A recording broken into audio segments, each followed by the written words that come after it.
Okay, people, of course, this is the conversation outspoken opinionated. I am your host, Edwin Maya. You guys, today is another Thursday here in our beautiful conversation land. We are going to be having some great conversation. I have an amazing couple that's going to be joining me soon. But of course, if you aren't following me, you want to go to what?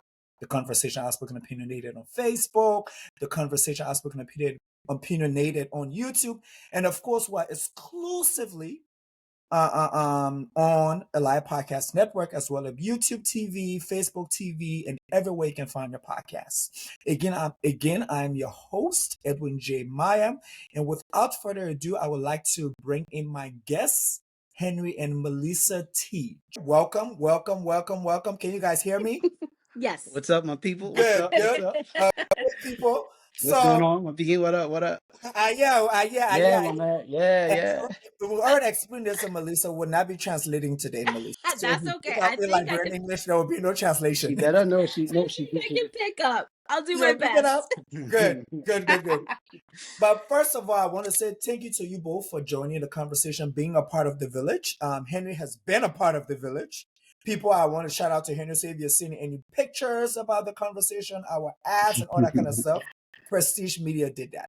Appreciate So, that. and of course, behind every successful man, or on the right side, right on the next, side yeah, of every successful man, there is a gorgeous, beautiful woman. That's right. And that's this right. is Melissa Teage. Thank you so much, my brother. So, yeah, I still welcome again. So, you guys, you. you can just know how you guys want to introduce yourself and how you want to start the introduction. That's fine with me.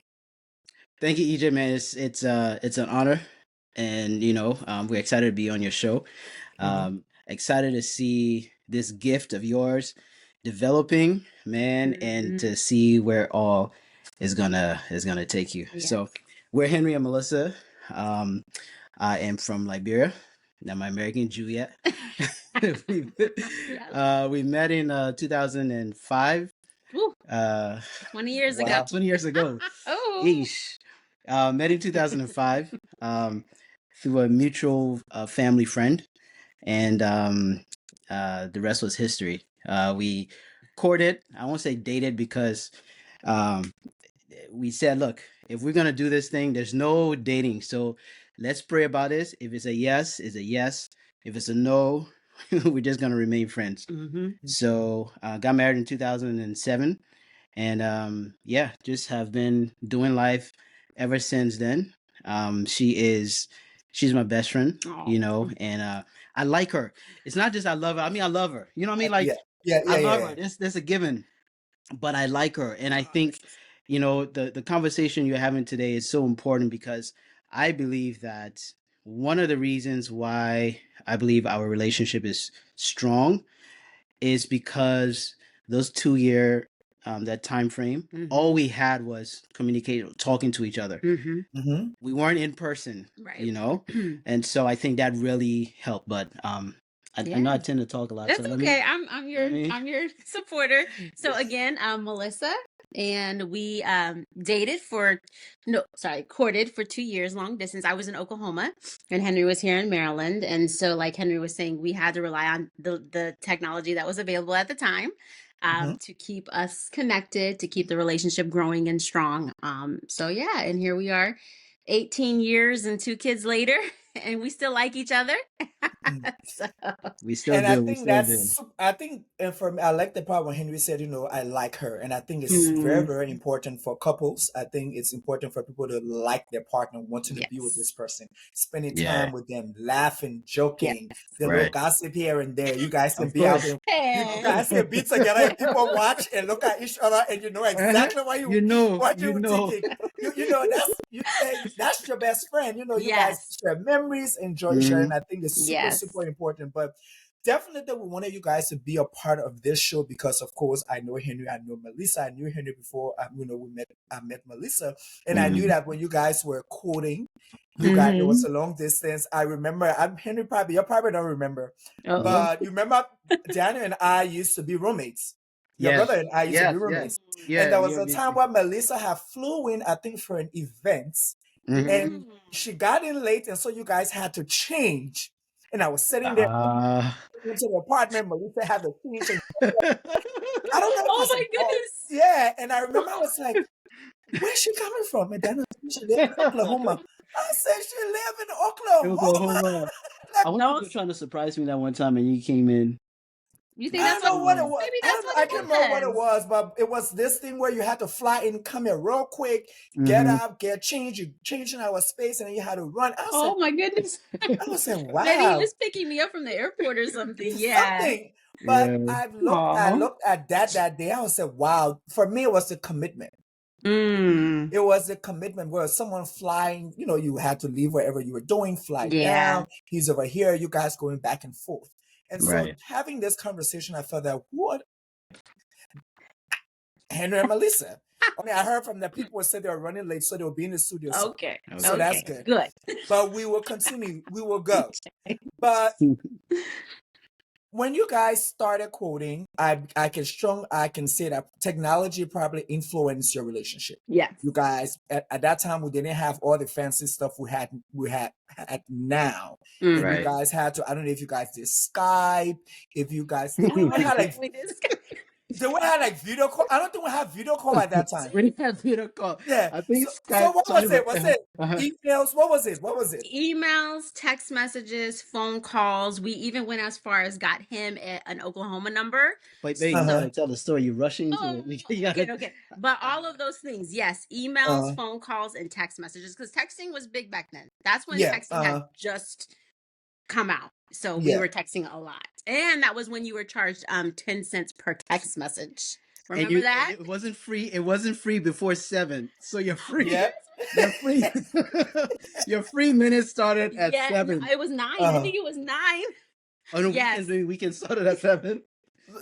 Yeah. So the thing is when we met, it wasn't like we were trying to get together. It was friends, completely platonic. And then as time went by, one of the things that I did was I sent her a CD. So talk about technology. I sent her a CD as a John Legend. It's a graduation gift. As a gift, and she said for her, that was one of the things like, oh, okay. So, he didn't just forget. But a lot of emails. We communicated a lot via emails.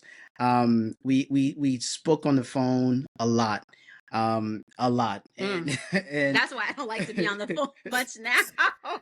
And I don't think we had video calls. I mean, Skype was around. I mean, it's weird because it's like this was 2005. Yeah. Was Skype?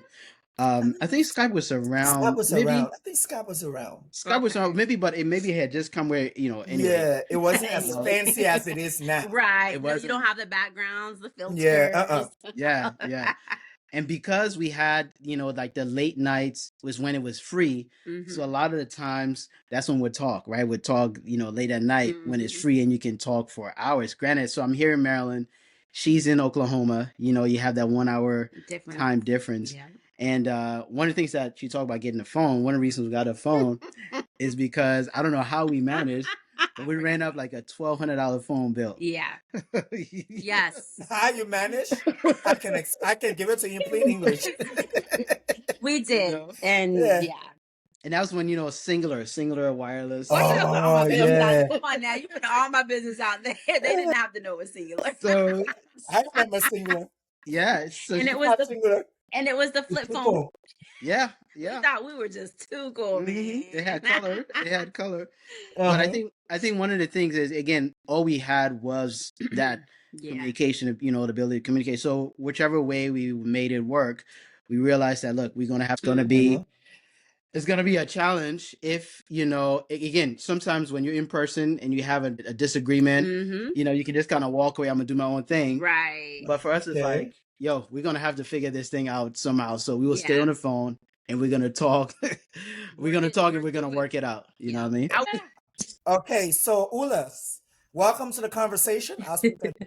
I am so excited that you guys were able to join us. And so what I did with Melissa and Henry is just to, just give us a short, quick, how you guys met and your little introduction when it comes to technology and how you guys, did the whole stuff when you guys were dating or coding or whatever you were doing in the French world. Yeah.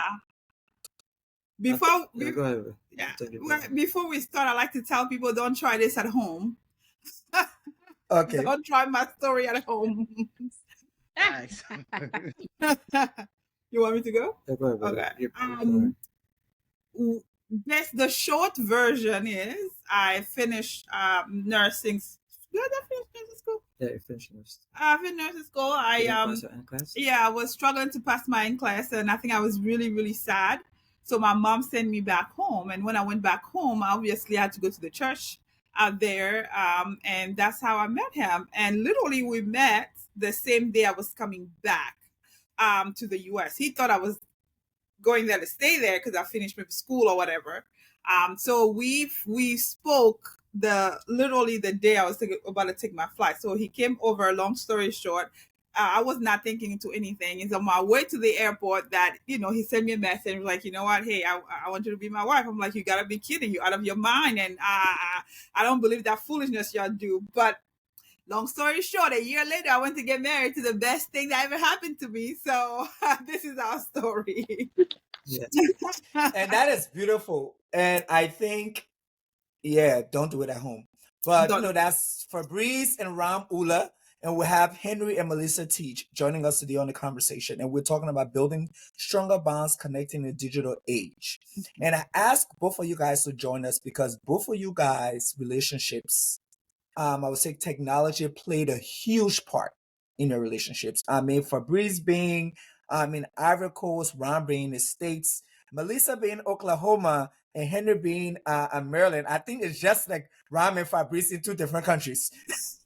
With Henry and Melissa being yes, it felt like it. But they had it worse. Though. Yes, they had it worse. That's how I wanted to ask. So if I mean. So with Ram and Fabrice, how did technology influence your relationship for you guys to build on what you guys have right now? I think I would say in a positive way, and because it did allow us to communicate, to interact with each other. So to me, the technology is a good tool of communication.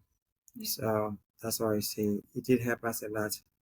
At that time, we were using, like she said, we were using Skype, so we had to do videos sometime. Yeah. And at that time too, we have before Skype, we have also the phone, electronic phone, like what phone, the card too.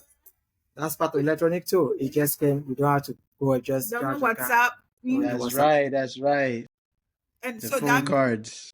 One card, we had to scratch the cards and Yep. There was also there was Messenger too. A little bit, but it was not popular. Yeah. So I see in a positive way that it did help, and I'm very grateful for technology. And I think in the almost like how he has affected us right now is that we talk a lot via text message, via some of our hot conversations sometimes are because that's how we started the relationship. So we had to like train ourselves to undo that, and that has been a thing. But also now raising generation alpha, and I'm like, y'all need to join the group. So the girls from a young age, they've been also texting us, and we grew up hearing a lot of don't use technology to that, but our kids are they're expressing themselves a lot by texting us, and I think we're just being intentional about creating those times where that we can have one-on-ones with them. But we really embrace technology. We really, we don't see that something negative. We use every tool of communication that we can use, and that's just one of them.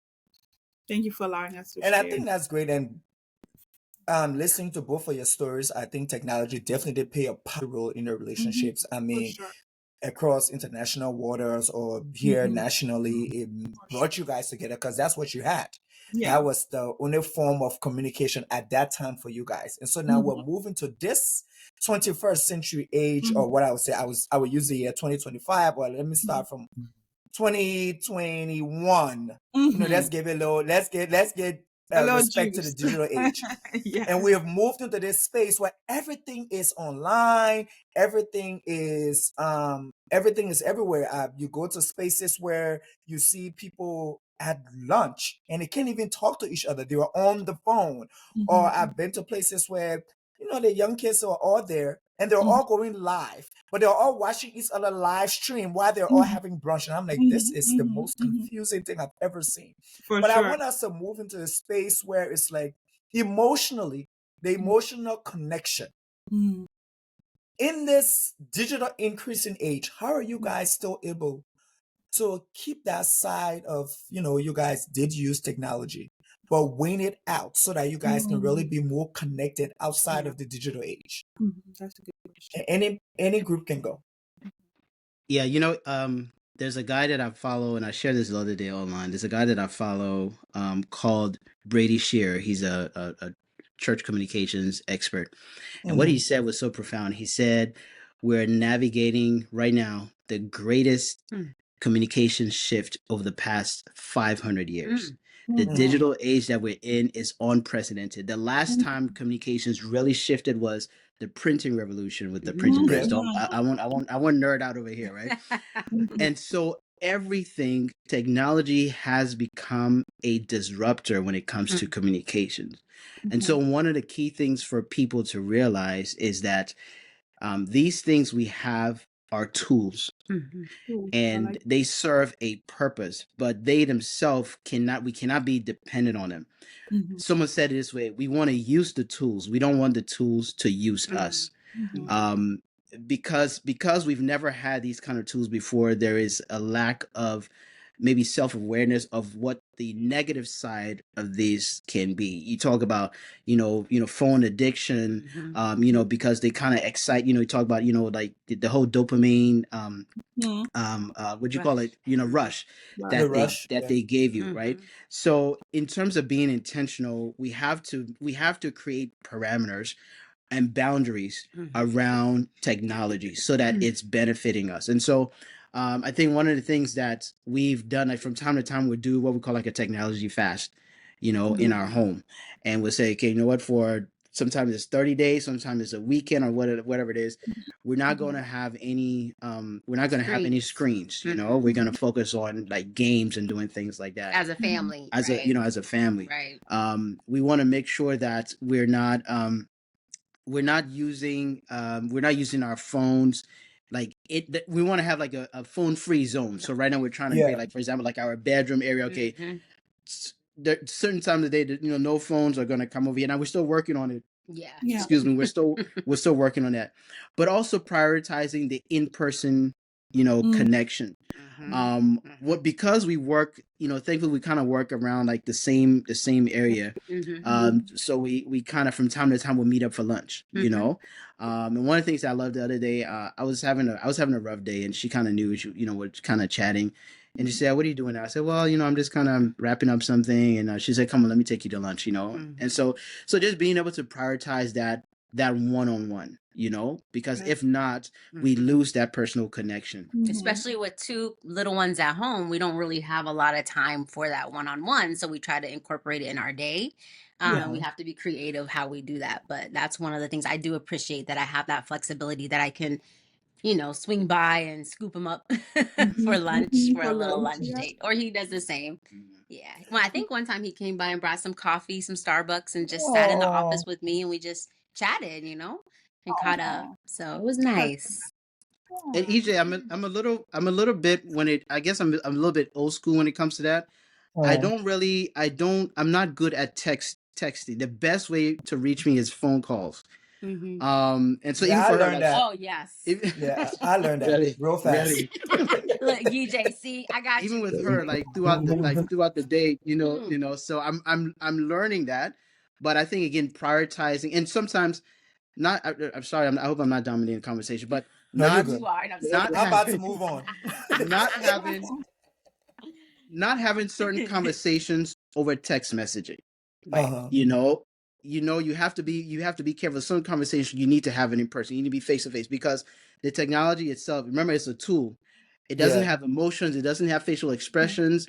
So the interpretation is sort of like left up in the air. But I'll be honest, though. I'm quick to send him a novel, telling how I'm feeling. But then we always do follow it up with a one-on-one, face-to-face conversation. So I want to ask Oula a direct question. I wasn't planning on doing this, but I want to do this. How do you both create moments of genuine connection amidst the distraction of social media, the girls, TV, sports time? I know my brother Fabrice wants to watch his FIFA. all that stuff. How do you guys are able to create With all his genuine books. connection? Yeah. And, Thank you for that question. I think mine is even worse because I'm 24 hours. So I'm a manager. I cannot put my phone down for like it would give me a bad anxiety. And I also work with mental health. So I really cannot turn my phone off. So I thank God for him because he understands that. But also he got me a watch. He got me an Apple Watch. He'd be like, okay, it's okay. You're not going to miss out on anything, So I had to train myself to be like, it's okay that your staff will be okay. If they don't call you, I'm sure they can call somebody else. So I had to work on that. And I think I'm still working on that, right? Because there's that. And also when I'm at work, there's also I'm worrying about two different locations because the two oldest girl in one place, and then now Nuna is going to school now. So now my mommy head is on, my manager head is on, So it's very difficult. My phone needs to be with me. I need to kind of know what's going on because I cannot detach because of my workplace. But he has been very intentional where he created those check-ins that are very important. Like every morning, he knows my schedule. So he know at 9:00, he will call me to check in because he know that's when I'm in my role. So being very intentional even about what's going on daily with me, right? He know at 12:00, I have this type of meeting. Okay, babe, are you done with the 12:00 meeting? So I can call you. So I think there's a lot of this intentionality like throughout the day, so we don't have big moments, but we really have a lot of small moments. Also leaving the house in the morning, he kissed me every morning. Regardless of what's going on, he will check in, he will see how I'm doing. So we have those moments. And obviously for intimacy, you can be on your phone now with intimacy, so we also have those conversations. Oh, EJ. But man, you talking to married people, yo. So why I can't be on the phone? You can be on the phone for guidance. The TV can be there. You can have guidance. Maybe you want to switch it up sometimes. What's that? Don't get rid of the technology. Technology be doing things. Yeah, I want to make sure your population is okay with me saying all of this. Oh, that'll be fine. That'll be fine. We good. That's we good. But I love that. Yeah. I love what Ram said. Ram, I love what you guys said about the it's like those micro moments throughout the day. This daily check-in, those small. It may sound small, but that's so necessary. Because it's just letting the person know, hey, I know it's a lot is happening, but I'm here. I'm in your corner. So I love that. Yeah. And I appreciate that because I think a lot of times there are a lot of things that we're doing and we get engulfed in what we're doing. You're busy, you're doing this, you got the kids, got to drop somebody off, pick somebody off, do this, do that. But those moments where you tell the check-in and say, hey, what's going on? Are you okay? Is everything fine? Melissa talking about it, and you're just coming over and bringing a cup of coffee. For us, where our love language is acts of service, you have made my year, not only my day. If I'm sitting there, I just see you show up with a cup of coffee. Oh, I mean, like, I'm on the 29th floor. Hey, yeah. So I think those moments are very, and like what we talked about earlier, is like, those are the moments that are extremely important because of how busy we are right now. It's like, oh, he took the time, he came over, or she took her time, she came over. Or like Ram is saying, for Beason, just checking up her text, I know you have a meeting, but I just want to make sure you're okay. I think all of that stuff, and now with where the world is, we're using technology. Henry, you touch on a little bit of how you guys unplug. You guys have weeks, you have months, and all that kind of stuff. But being as busy, of course, I know you guys personally, so I know what you guys do. I know your life and all that kind of stuff like that. I know for Henry, Sunday is one of your busiest days. It's extremely busy for you. And most often I would say maybe 75% of the population, Sunday is the family day. So I want to talk directly to you with technology and all this stuff that's going on in the digital age. How does that busy day factor in with everything that you do when we're talking about technology as well? What do you do to still keep that, the family thing going? Connection. Yeah, I think that's an area that I'm still working on. Oh. I appreciate sorry. I appreciate the honesty. I didn't know what he was gonna say. I appreciate that. Okay. That's why we're doing the conversation. We'll post stuff out. Yes. I love that for you. No, seriously, that's honest. That's honest. And I appreciate that. Yeah. I mean, that's an area that I'm still working on. And I think one of the things that I'm grateful for is that there's a team now in place that have grown over the years, you know, that have really, you know, taking ownership of a lot of what we're doing, you know, and it's incredible to see that there are a lot of young people now who are taking on, you know, the role of, you know, a lot of the things that I would do on a Sunday morning. And for those of you who may not know, I serve as a media director at my church. And so Sunday is like that. It's a game day for us, right? It's a work day. And so, you know, get it in early. And so sometimes what that means is going into Sunday, there's a lot of prep that also happens Saturday night, you know, and so sometimes that will impact our Saturday night, you know, sometimes going to bed late, getting up early. And then by the time you're done, by the time you come home, you're tired. And so you're seeing a lot of I am. I'm agreeing with everything you're saying. You know, you're tired. And so you probably want to take a nap.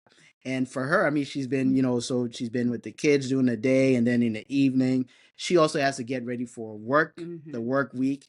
And I think it's someone said this the other day, it's not necessarily a balance, but sort of like the rhythm, understanding the rhythm. And so for me, I need to make sure that as much as I'm pouring out into these other areas, I need to make sure that I'm taking the time to pour in, because her love language is quality time, right? That's her number one love language, quality time, and physical touch is her number two. Don't slide out. Don't slide out. But I think I'm kind of learning that, you know, how to really have that healthy rhythm. And you know, when we first got married, I you know, would come home, and her thing is, you know, we're sitting down and she'll be like, so tell me something. And I'm like, okay, something. She's like, no, just, you know, something, like, tell me anything. Yeah, like, let's connect. I'm like, you get with me, and you know, like, I'm like, what do you mean? Tell me something. You know, there's like something. I'm like, you know, but I didn't realize at the time, again, getting to know her, I mean, that was her way of trying to connect. Right? Because again, remember when we courted, all we had was talk. All we did was talk. So now when we're in person, she's like, bro, you got to talk to me, you know?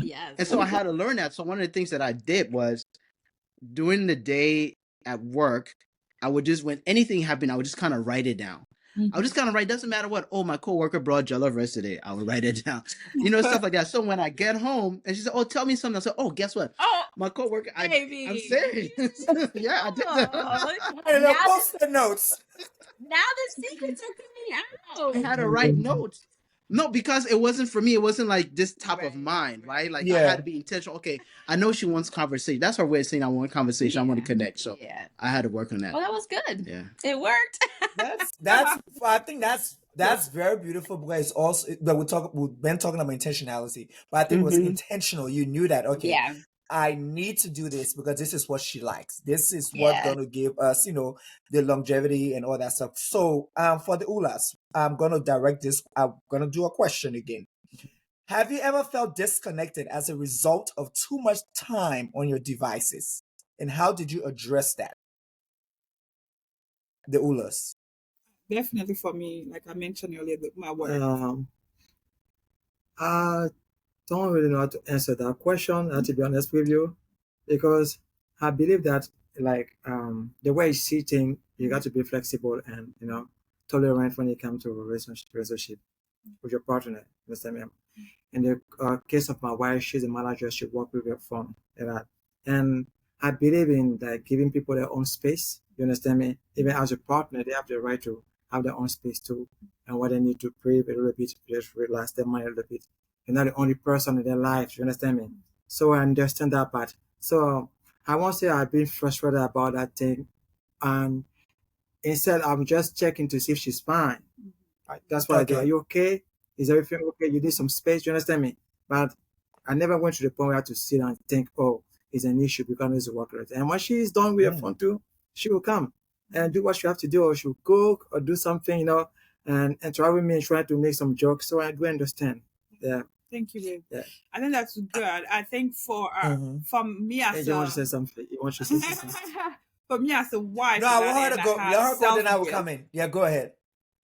Okay, go ahead. I have self-guilt, so I will always check him too, because I know I had self-guilt. I'm like, I know I have all these kids. I know I know also work is challenging, and it's not just work. AJ, you know me. I'm at work. I'm at school. I'm doing a business. I'm doing a foundation. So at some point, I'm like checking, is this okay? But as for him, and what I appreciate, I mean, it's like as long as he feel like my cup is full, he's full. So there's situations where we pause. We're like, okay, like right now we have to pause because last year we evaluated and we're like, okay, it's just a bit too much right now. You still have the two girls. So we had these conversations and we're like, okay, there's certain things you have to pause right now. All you can focus on is probably school and probably work and change. And I had to transition with work. I have to get another job that is less stressful, which has really helped us a lot as well. So I appreciate what he's saying. There are also seasons that I couldn't get out of that moment. I had to be on my phone, I had to be busy, but we understood that it was seasonal and it was not going to be forever. And what it takes is that communication. We have to pause, regardless. When one person is feeling it a certain way, whether it's me feeling guilty about not being there for the family, or him feeling like I don't have too much time for him, I still think that we created opportunity where we can talk about those things safely. And just to close up on that, we also trust each other with what each other is saying. So he doesn't just talk to talk. So the moment my husband is like, something's going on, he doesn't have to keep repeating it. I think because we created that environment. Also, the moment I say something, I think we're not just whining to whine multiple times so that things can be done. So I think in this area, when I'm like, okay, I feel stressed out and I feel like this is not working, I will see him really pause it. And when I mean pause it, I mean he's going to shut everything down. And same for him also. So I like that. And I think as we are talking about building stronger bonds, I think we also need to understand there are quantity communication as well as quality communication.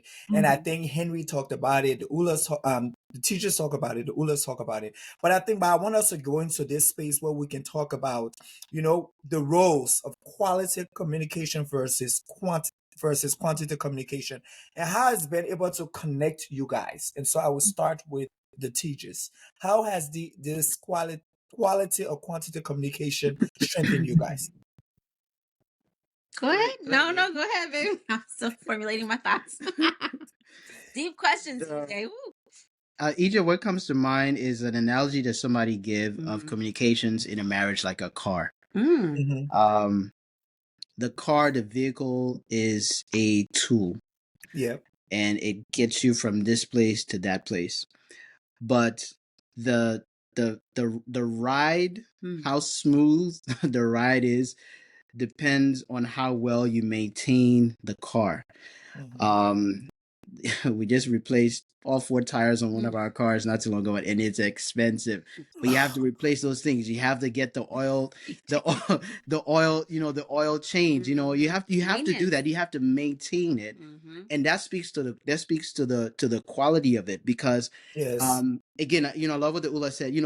Things get so, in the world we live in today, things get so it's a lot. Hectic. It gets hectic. Everyone is doing life, but you cannot neglect focusing on, as much as you're doing life, your relationship with your spouse is perhaps the most important relationship that you can invest in. So while outside of that, you may have a lot of friends and a lot of people that you're giving your time to. I mean, that's more of the quantity when it comes to your spouse. And sometimes we spend less time with our spouses than we do with those that we work with, And so that's why it's very important to make it a priority and to make it count. And those little checkups, that's why I love what the Oulas were saying, those little checkups, and making sure that if something is wrong, you address it. You don't let it sit. You don't let it fester, right? Because then resentment starts to build. And talking to technology, the other day we had I don't know. It was just like a weird, it was an awkward morning. I know something happened. It was a Saturday morning. Was supposed to be cleaning up. I don't know if maybe I didn't do something. Oh, I was mad. I was mad. No, I'll tell you. So we're I love this. I wasn't mad. I just had a thing to say. I wasn't mad. So listen. I might have been though. So listen. I mean, so I think it was like tense, right? It was like, well, I don't know if you know. So anyway, I was in the closet cleaning up, and so I just went, and there's certain things in my mind that I wanted to say, and I felt as if I said it in that moment coming out of this mouth, it would not have conveyed well. Yeah. So I went on and I found it as a YouTube video. You know what? Do you remember what it was? I think it was. Tell them. I think I remember. It was a YouTube video talking about marriage, and say it was something like you know, how to get along when she's getting on your nerves, or something like that. Like I remember something like that. Something like that. So it was a message. I was wondering if that was supposed to be a message. And I just started. Okay. Girl, and I just started playing it. We're blaming the two kids. Exactly. Deacon Henry, Deacon.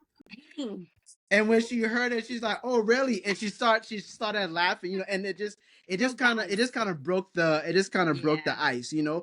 So you will go through those times, you know. But you have to know your spouse. You have to know sometimes, you know what? Don't say nothing, bro. Just let it ride. Or other times, like, look, I need to make sure that my wife is okay. You know what I mean? And so that quality, that attention to the individual is really important. And I think Ram can definitely relate to this, is that as wives and mothers, we carry a lot of invisible mental load. So while my face might be looking serious, I might not even be thinking about Henry. I could be thinking about, okay, I got to make this doctor's appointment. What am I going to make for dinner? I mean, our brains are always going. So I think it's good that when Henry does the little check-ins, because the tension, I don't even remember being mad at him. It probably was just me just being stressed because I've just had so much on my mind. So I think making sure that you're checking in, and even if you are like, oh, I don't know if the person's mad at me or whatever, at least do something that breaks the ice, because then you might even find out the person wasn't even mad at you. They were just, you know, had a lot on their mind. And I know, Ram, girl, we're always like, girl, I'm so sorry I didn't text you right away. Like, life is just lifing a lot these days, and it's a lot. Yeah. So don't always take it so personally. But I do appreciate the laughs, though. We're sending reels to each other all the time. We are that couple. So I was going to talk about that because I know there are a lot of couples that have certain things that they like to talk about, whether it's politics, whether it's social stuff, whether it's movies that they watch, whatever it is they love to talk about. You know, now with Instagram, everybody send memes back and forth and stuff like that. But building emotional intimacy, I think, is important because I know the physical, we all know the physical, but building the emotional intimacy, how do you guys if you do, how do you use technology to help you build that emotional intimacy? I will start with the Oulas. Can I piggyback on what the Teage said for the previous conversation? I think they're so on point. For us, the Oulas, I'm so petty sometimes. And I appreciate what Henry said, where he's like, this is my wife, so I'm going to be there for her. So as much as I can be emotionally intelligent out there, here I'd rather not. I'm okay being so petting. It doesn't even make sense. Like, why I wake up in the morning and you're not right in my face, and I'll be like, And the days I don't do that, he actually worries. The day I'm like super professional and super, he's like, or super like, emotionally intelligent and talking to say, he's like, babe, what's going on? Let's talk this out. Please talk. But that's not your norm. Exactly with him, and I value him. I value him, and I respect his emotionally intelligent state, because he's very the one that's calm, and he will let time goes back, and I'm not able to do that sometime with him, and I don't want to. He doesn't complain about it. So I'm so when he talks to quality versus quantity, I can be that. But when you ask people maybe outside, they'll be like, that doesn't sound like Ram on this side. Maybe you would know because we're friends. But in this space, he makes it okay for me to be that person, and I appreciate that. So even though it's not always super serious or always super like having conversation that are goal targeted or something, he does allow me to be crazy and petty and knowing that, you know, where my heart is. So I wanted to just share that. So I appreciate the again here being intentional about who the person is, right? And I also know not to cross certain boundaries with them, right? We all know with the men, I can disrespect them. That's not gonna work. That I can talk a lot, but let's not go there, right? But at least allowing me to talk and be crazy and all of that stuff. He create that safe space for me, and I appreciate that. Can you repeat your next question? Because I feel like I got. So let's talk about. I want to talk about building emotional intelligence in your relationship. As you know, the digital age is thriving, and there's so many things going on. How do you guys build this emotional intimacy in your relationship as it relates with this? You know, the digital thing is booming. You got Instagram, you got YouTube, now you got TikTok. I'm too old. I can get TikTok. I can't do it. I tried to. Yeah, for us, I tried it, but I can't. But so, what do you guys do?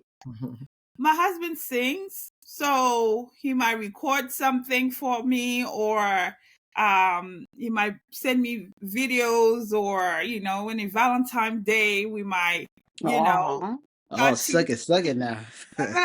Or start it's getting very personal, touchy. Yeah, and start teasing me, and you know, it starts somewhere before we get to the bedroom. So he starts telling me, or we have special codes, like you don't need to me. He might say a few words. I'm like, oh boy, I know where this is going. This is what's gonna happen tonight. Get yourself together.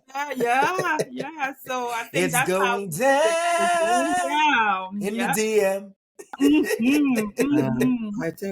I think you're talking about emotional intelligence, right? Like for your emotional intimacy. Yeah, I think, like I said, the purpose of being with your partner is for you to be able to build your partner to reach the highest of them of herself. You understand me? That's how I see it. So you should be like the light that allow your partner light to shine, the connection. So you have to check on yourself as a person. It doesn't mean that you're perfect. We are all human beings. We have some stuff that can get you in your nerve. But as a man, you got to learn how to be mature. That's what I'm saying. And as we are aging too, you got to educate yourself, you know. And I like to read a lot. That's my passion. Besides singing, I like to read a lot. And technology helped me easy to download my books and have easy reading. So any topic I don't like master, I read about them, and I try to apply, and I share when I have my time. So to our emotionally intellectual. And it gets so much. They're very intellectual. They share books. Like he sent her poetry. Like go to Amazon. Romeo and Juliet. Where art thou? Some of them. I can literally figure that out. Like Fabrice said, write my whole poem. You should know what that means. Take the kiss of the babysitter. Boy sang at the wedding. Like on Amazon, I'll go and I'll see all those. For me, it's strange. First of all, we're a believer, but he's so open-minded. He start reading things about Buddha and all. I'm like, stop it. Let's figure out what Genesis and Revelation say first. Like, he's so open with his mind. But I do appreciate that about him. I do, but and what I'm trying to say is like it's a new era. You understand me? I read about it, like you said, everything about astrology, anything. And I want to say, even this season, that is a new era. It's an era of technology. Everybody should be open-minded. Yeah. You know, don't just be aggressive and think people because people don't think the way you think, so they're bad. I don't see things like that. So I'm trying a little bit to understand the world. God made a beautiful world, a beautiful human being, so we can take advantage of that, you know. And I love my wife. And I appreciate her, you know, and understand that she's not perfect. I'm not perfect. But as we're going together, we can reach perfection. You understand me? Amen. And so that's what I think, honestly. Thank you. So for the Teages, how have you built emotional intimacy in your relationship as age is thriving? Yes. So one of the things that I discovered is I love Apple Music, and I love the Apple Music Discovery Station. because a lot of times you'll hear songs that you've never heard before, like people I've never heard of before. But a lot of times I found some of the best love songs through that station. And every time I hear a song that I love, I send it to Henry. I send it, text message it to him, and he listens to it. And then we're like, oh, did you hear it? You know, we talk about it. We add it to our little song list. So that's one of the ways that I use technology. Another way is there's an app called Paired, where it's why are you hiding? There's an app called Paired. It's for couples, and you are able to engage with each other via the app. Like they'll have quizzes, games, questions, and it gives you a chance to kind of sometimes say the silent part out loud via app. So it's sometimes it's easier to say how you're feeling, because sometimes when you're with the person, you're like, oh, oh my goodness, I'm nervous. Your heart is beating really fast. But sometimes in the app, you can freely type what you're feeling, and the person knows you well, so they're not going to take it, the wrong way. But it just gives you a chance to kind of answer questions, and they go pretty. They're interesting questions sometimes that they ask. They ask, there's different categories. You talk about, sex and money and money and money and finances and goals and plans. I know sometimes I try to avoid those questions. I'm gonna lie, I try to avoid those questions. But there's so many ways that you can interact on that app, and it's been so cool. Like, being able to, you get the notification, Henry has answered a question. You're like, oh, I want to see the answer. Like, it creates that excitement to hear what the other person has to say. So those are the two things I can think of off the top of my head. What are your thoughts, babe? What are some things that you feel like technology wise we've been able to kind of stay connected? I like that sometimes, as busy as things can be, sometimes your text messages can tend to be just focused on busyness. Or you picking up the kids, or you doing this, or you doing that. But it's just that time, like just sending that message just because, hey, I'm thinking about you. Those are sweet. Those are sweet. I just want to let you know how's your day going. Just want to let you know, just something. I'm so glad that you're my wife, and so just those little things that are not logistics, it's just focused on the person. And one other thing I like to do, I also like to use DoorDash to have lunches delivered.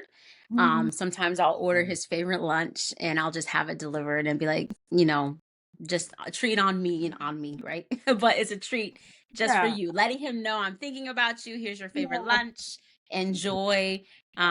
Just something to let him know I'm thinking about him, but without having to constantly be on the phone, or just little sweet gestures. Sometimes I'll do that for him too. Nice. I just want to put it out there, Henry. When those lunches come, just look at the Ring camera. Amazon be dropping off her package. Right? I know, right? So while you're eating, Amazon is dropping off the package. You should not leave a message on the door. Take it in the back and put it in the trash can. Got you.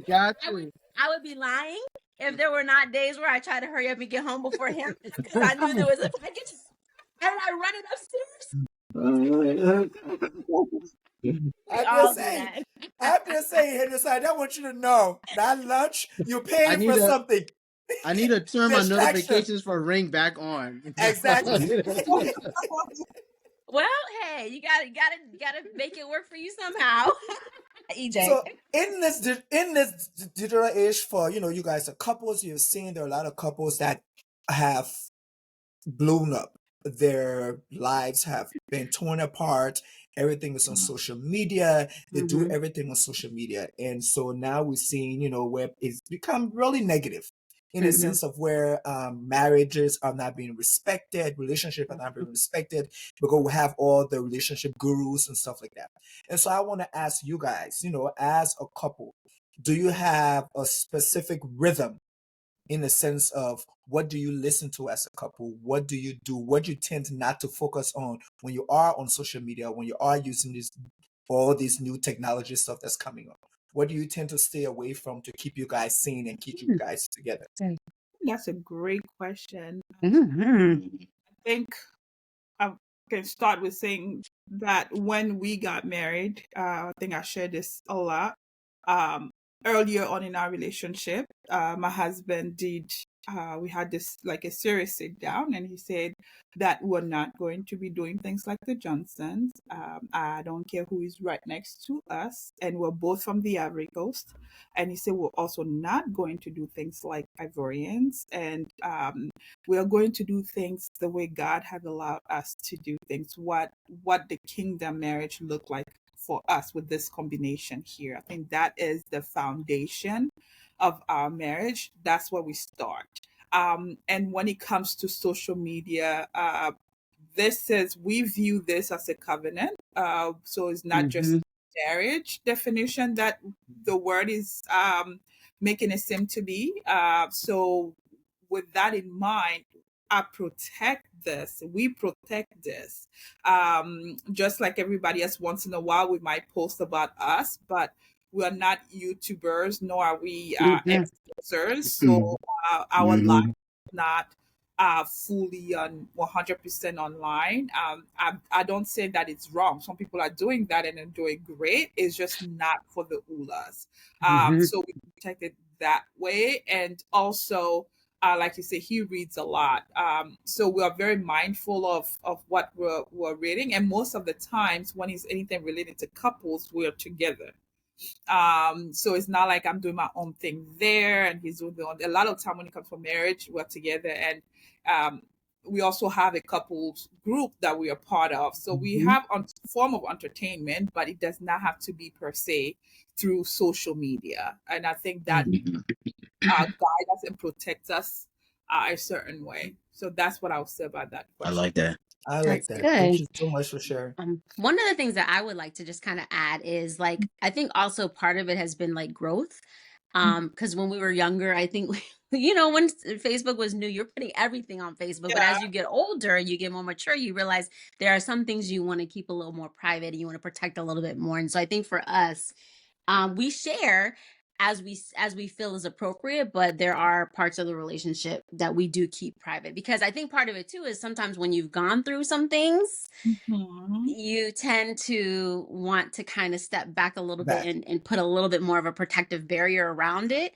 I know, when there were some things that we've been through or kind of early on in the relationship, and we realized that it was probably too much information out there about certain situations, and we're like, let's reel it in. So I think part of it is growing up, maturing, and also sometimes kind of going through some things, realizing, okay, let's keep some of this a little more private so that our story is ours to tell and will remain, true to what the story really is. Because sometimes when people see things online, they misinterpret, create their own narrative and that kind of thing. And in order to protect our relationship, we're like, let's not even give anybody any room or any information to work with in that sense.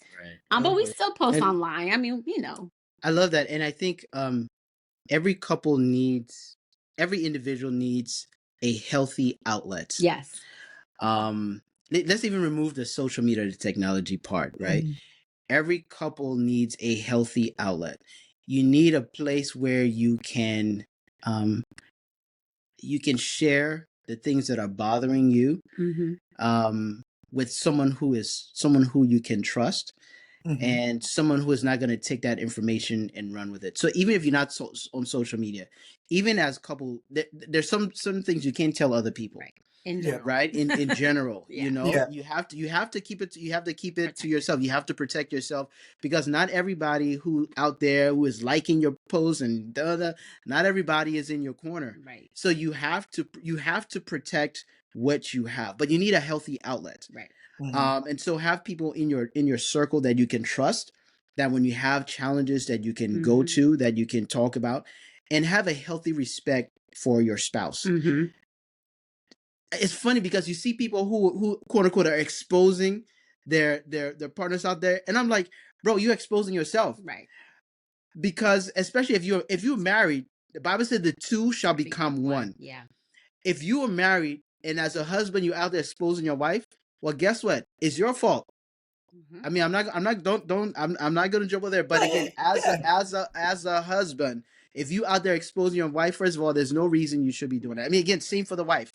A wife should not go on social media to expose her husband.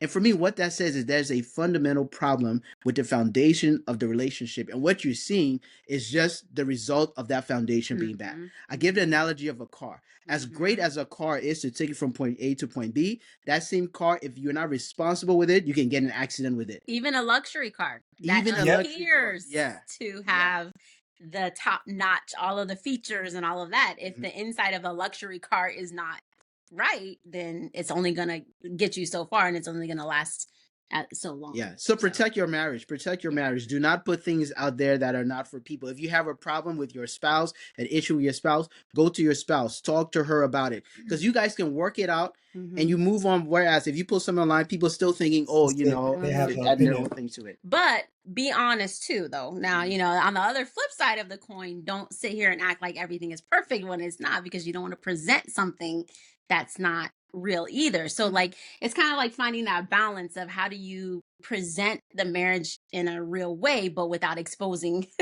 you know, the information that doesn't need to be exposed. Because there are times, I think there are times where like, I think there's been some posts where Henry is, you know, made comments about how I asked Melissa for some tea and she didn't get it for, like, those kinds of things. That's fine. To me, that's not exposing, that's but that's showing the reality of I did not understand what he was trying to communicate. So, you know, it's like, yeah. But I think I also respect it a lot, and I think it's people. Those are the kind of things that I like. I like when people. I always loved Henry posts and the little videos he would make, because you guys are not only from different places, but you're from different culture. Yes. And so when Henry posts something, for us who are from Liberia, we get it, we're laughing, but it's funny. People are from a different culture, but like, what is he trying to say? Is he pulling her out? Is he calling her out? Why would he talk about his wife like that? And we're like, oh, it's funny, because we understand what he's saying. And the fact that you can look at it and you can laugh, because you guys blended your culture, you guys understand each other, you know, he's just playing around, he's just making it funny and stuff like that. So I think for me, it makes it understand that, like I think one of you guys said it earlier. I still like my wife. You guys still have fun together. You do things in every way. I think we as humans, we need to learn how to now use this technology. It has to be healthy. It has to be healthy. We have to post things or do whatever we're doing. What it is, giving our kids the iPad. I told somebody the other day, I said when Matthias had an iPad, it was the babysitter. That's why I call it the iPad. Oh, yeah. Because the age during those days is when, you know, you go out and you ain't want nobody, you just give him the iPad. And now it's like now it's a cell phone. All the kids have cell phones. And so now it's like whatever your kid does on your phone, try to make sure that you know what's going on in your phone. You know, we are all spiritual people, we're Christians, we pray, we do all the kind of stuff, but it gets to stay exposed to the world. And those are things that you cannot stop them. There are things you can't stop them from seeing. And I like the fact that I tell God, thank you that he gave me in a sense where he's extremely opinionated and outspoken. So if you see something crazy, you bring it to me, Daddy, what is this? I'm like, oh God, I really explain this right now. I really don't want to talk about this. But I'm bringing this up because I feel that technology has also given us the opportunity to have conversations that we aren't capable of having. So little things that I see that he will show me, I don't know how to talk about it. I go on YouTube. How can I talk to my son about the bees and the flower, but not really the bees and the flowers? So make it practical to a 10-year-old. You know what I mean? And so I've been able to do that. So now that you all have kids, the Oulas have 3 girls. The Teages have a boy and a girl. How are you guys using technology to impact your kids? How are you using technology to impact your kids? For us, my husband is very strict. So the girls still don't have cell phones. They have iPads that they can call us on, but they're not allowed to take it. They can put in a book bag in case of emergencies, but they are not allowed to do a lot of things. So we're still on top of them to a certain degree. We're still not there where they can go. They can go to YouTube Kids, but not real YouTube. So I know we cannot protect it all the way, but I think we are going to try everything we can as long as we can, because for those who don't know, we're in mental health, so we see a lot of things with children. So I think also we might have our mind programmed a certain way, but we're okay with that. So, for example, Alexa is the one who wakes them up every morning. Alexa is the one that we program to remind them that mommy and daddy loves you. So every morning they hear the Aww. That's sweet. That's beautiful. They have like they have Nice. right. They have. Right there. You have to Nice. I have, So we have like 3 different alarms. There's one that wake them up to let them know that they have like 20 more minutes. Then the other one because we also try to make them sufficient as much as we can. So there's one to get up and shower because we are that generation. So they're programmed. I will say. So everything is a little bit. So the morning routine, really, technology is what we use. There's time where one person needs to go get their instrument. We just have to do what we can with what we have. Also, they're not allowed to have the iPad Monday to Thursday. They're not even allowed to have TV. What we also do as soon as they come now, there's chores that need to be done. By the time you know it, it's time for them to go and be with their teacher. Not the teacher. How do you call them? Whoever will help them. Home teacher, homework teacher. Tutor. They have a tutor. Okay. On Monday they have a Bible study. So they have also another thing we're big on is to outsource. So Monday they're busy. So by the time they come on Monday, there's Bible study for them on Mondays. Tuesday, Wednesday, Thursday, they have this guy that help them with the homework afterward. They can have a little bit fun with them, and I can join that group all the time. The weekend in their head, right? They have the weekend for the iPad and the weekend for TV. But guess what? There's hair day every 3 weeks. There is art. There's art. Out of that, there's like 3 classes of art. On Friday, you are getting the dance practice. One is in gymnastics. So in their head, free, but they really don't. But Saturday and Sunday for most Sunday morning there's church. So really all they got is a little bit of time. But in their head, it's a lot, and we're okay with that. So I think that is the way we are. That's right. Navigating that with the girls.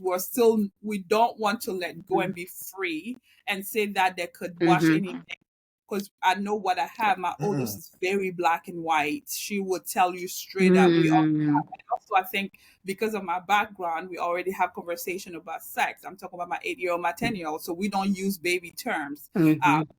So when they hear it, and a funny story, we went to do my daughter 10 years birthday party at the hotel, and she was with her girlfriend, and then we're talking about, your body's a temple and all that good stuff. And one of the girls was like, yeah, smoking and drinking and sleeping around. And the other girl was like, what? I just slept with my mom. That is not, I said, okay. So I had to no, she's talking about sex. And then she's like, oh, okay. So that's to tell you also check in with what's happening with their mind constantly. So we are really not, we are not that open to freely expose them to a lot sooner. We know it's going to happen, but we're not pushing that. Yeah. Same for us. We have I'm sorry. Go ahead. No, go ahead. That's fine. We don't know. I was just gonna piggyback on some of the things that Ron was saying. We have settings on like Arissa has an iPad as well. And we have settings on the iPad. She's not able to get on the internet.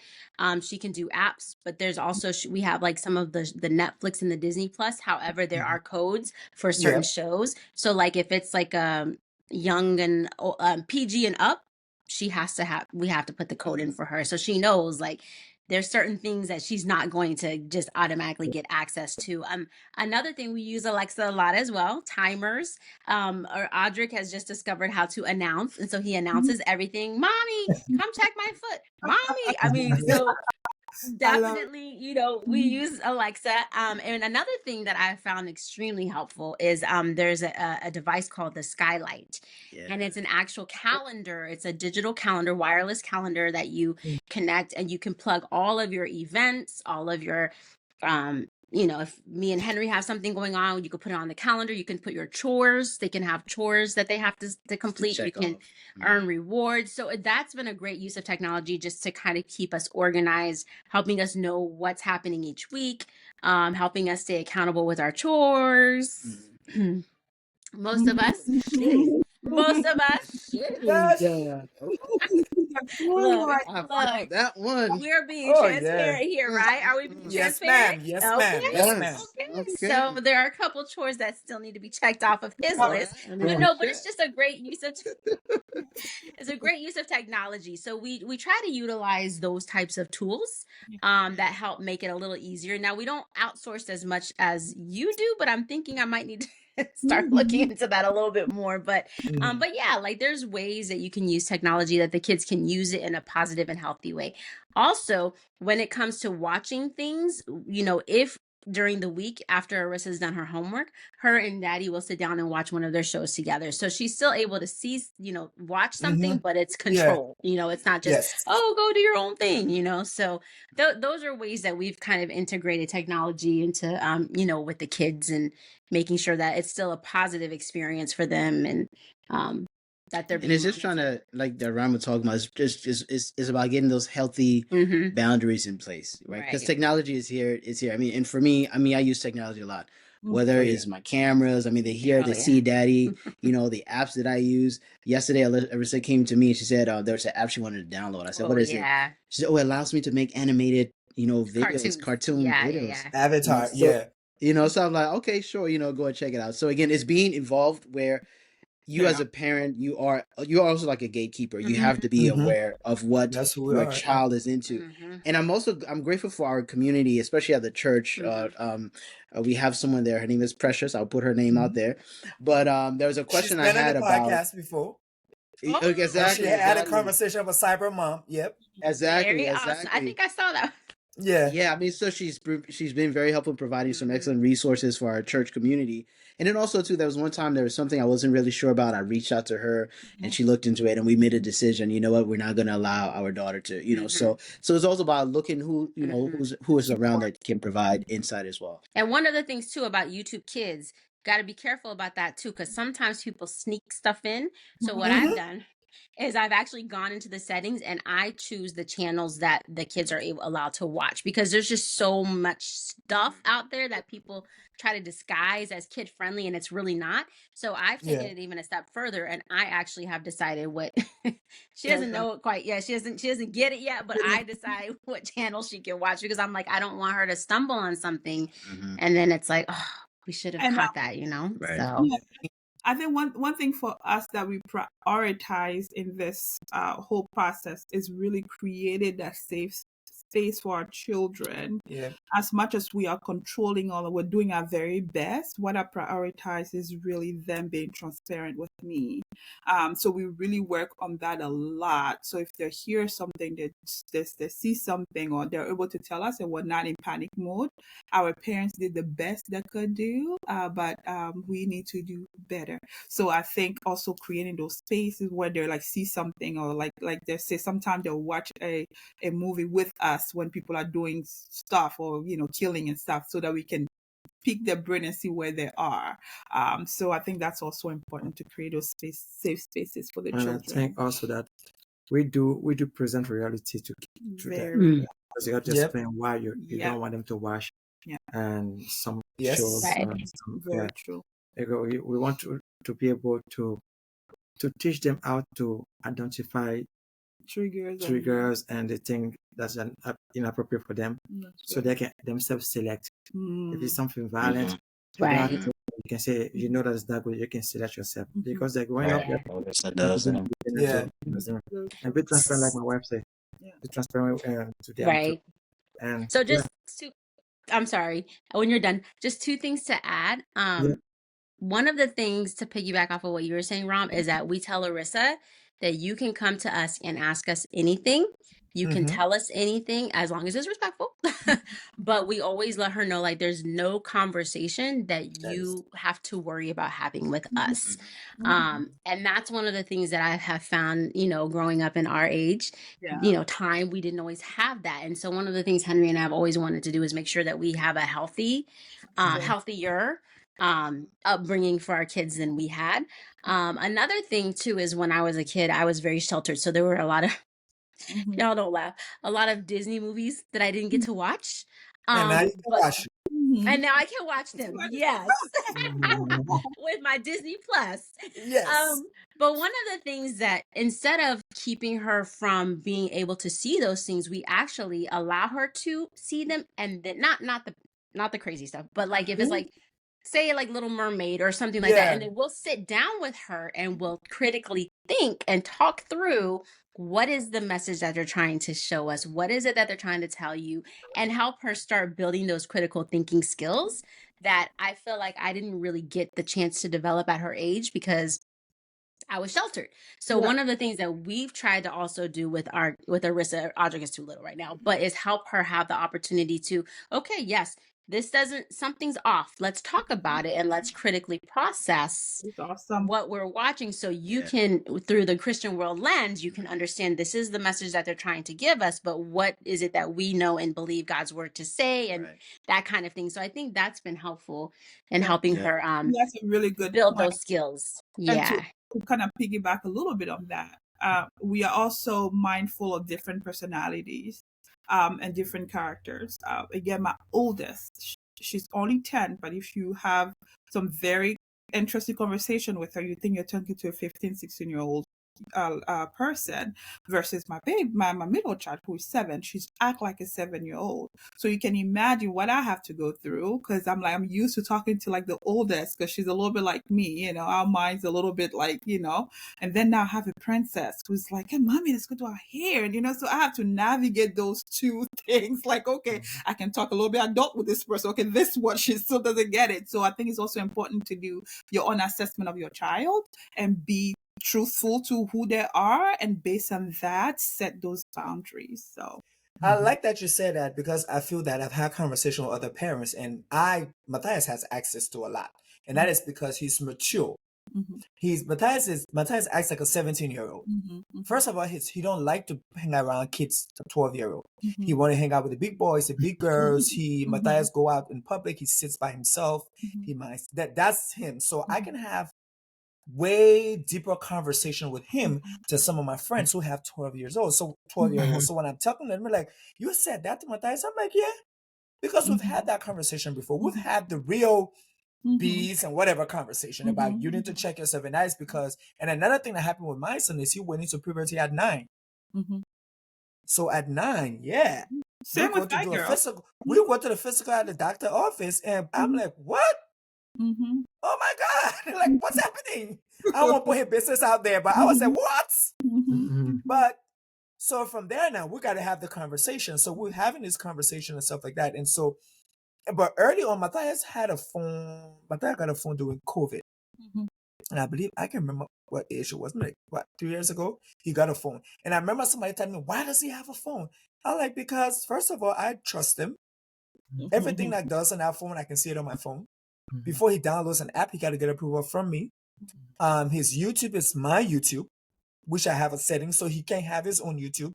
And recently, a couple of his friends have TikTok. He want to get a TikTok, and I said no. And I'll be honest with you, I told him, I said, I don't have an explanation for you, but my spirit is telling me that you are not ready for TikTok, and that's all I can give. Yeah. Sometimes that's all. And that's what I told him. And normally we'll have a conversation, but I told him, I said, for this one, I don't have a conversation for you. I'm just letting you know that my spirit is telling me that you're not ready for TikTok, and that's it. And there was a time when he wanted a YouTube channel to talk about football, and I said no. And he said, why? I said, because you will not be able to handle the backlash that comes with it. As strong as you are, you're also very emotional. You take things way too personal. Somebody will say something to you, start crying and having a whole temper tantrum. And I don't want to deal with that. So let's cut that off. But I was saying that to say that I think a lot of times I love the fact that, you guys, Melissa and Henry, have two kids. Maybe there's another one coming on the way. I don't know. Ram has 3. Maybe there'll be a 4th one. I don't know. But I'm just saying, I just got one. Okay. And I applaud you guys, because I love the fact that in everything you guys said, you guys made it to say that there were 2 different kids, there were different individuals, and you parent them differently. Ram said the same thing with 3 kids. And that's really, I think that's super amazing. I think for us growing up as kids, you all get the same talk to. If one person do something, everybody hear that same story.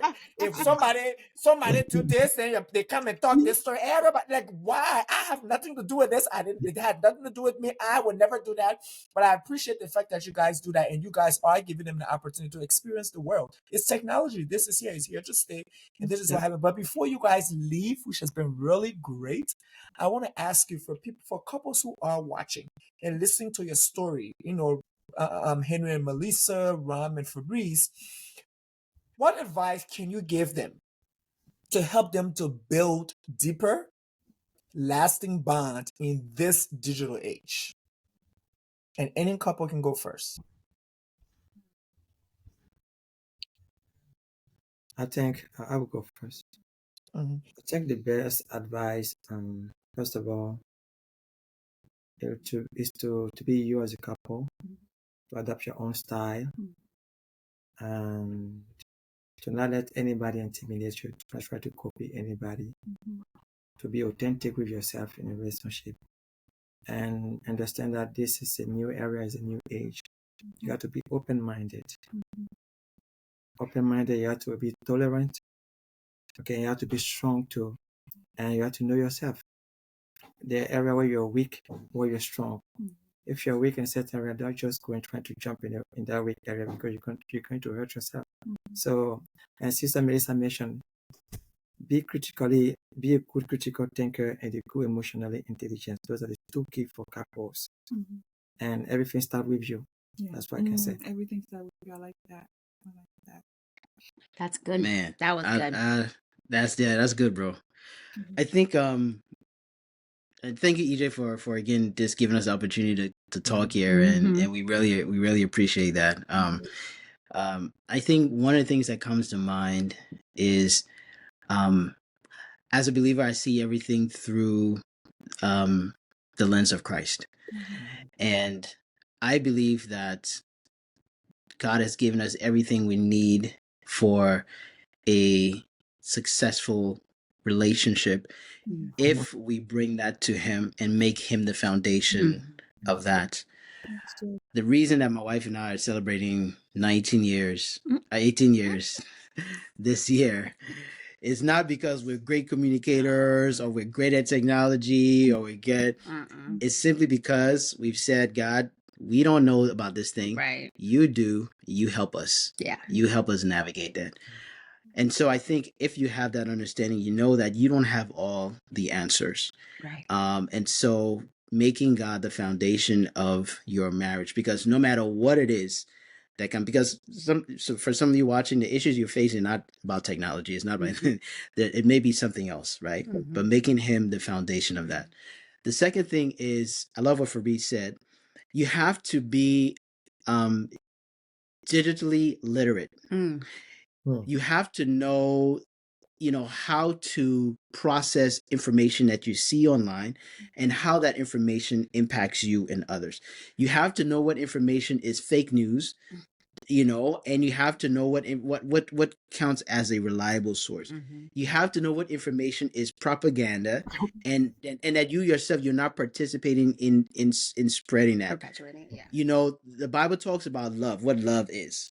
Love is patient, is kind, it's not boastful, it doesn't envy, it doesn't keep record of, those kind of things. So let that be the foundation for your marriage, because if love is patient, if it's kind, then the way that you interact with your spouse is going to be patient. It's going to be kind. And so those are the things that I really, that I would say. I would also say, like, don't be afraid of technology. Like Henry was saying, like, don't be afraid to use technology. Like, even EJ, you kind of referenced it a little earlier, like, be creative, because sometimes, you have to keep that spark, you have to keep that connection. So okay, EJ, now come on now. I can help them with some things, but it's okay. Said, but be creative with how you connect, and technology, instead of running away from it or shunning it, use it for your benefit, and don't be afraid of, don't be afraid of it. Like, even like the paired app, when I first looked at it, I was like, and then I looked at it and I was like, like, this is actually really great. So, like, look and explore, try to look into other apps and resources and ways that you can connect using technology. It doesn't have to always be, cut and dry. There's ways you can be creative. And, I like Fabrice, what he does. Send a poem or, record a song, a little voice note on your phone and send it. Like those. That's what I'm about to say. You better get your whole phone flooded with music. You know your husband. Yeah. They're gonna flood you with music. Yes. There's always ways you can use technology, and don't be afraid to use it. I would definitely encourage you. Don't be afraid to use it and be creative. Yeah. But I would like to say thank you to both of you guys for being here, for both of the couples, for being part of the village, for always being some part connected to what we're doing here on the conversation. So I want to say thank you so much for joining, for being here. As we have come to the end of this great conversation, I want to say bye. Thank you for joining me and being here, and I appreciate you all. Amazing conversation. Okay, everyone. Again, I'm your host, Edwin J. Meyer, from the Conversation Land, here with Melissa and Henry Teage, Ram and Fabrice Oula. Without further ado, I ask you to again log on to Facebook, The Conversation Outspoken Opinionated, on YouTube, The Conversation Outspoken Opinionated. If you are on Instagram, it's the Outspoken Opinionated Podcast. And of course, you can find us exclusively on the Live Podcast Network. And for another Thursday here, I want you guys to all keep on following us, keep on enjoying our space, keep on being with us, keep on liking, commenting, and all the good stuff that you guys do. But until then, I am literally out.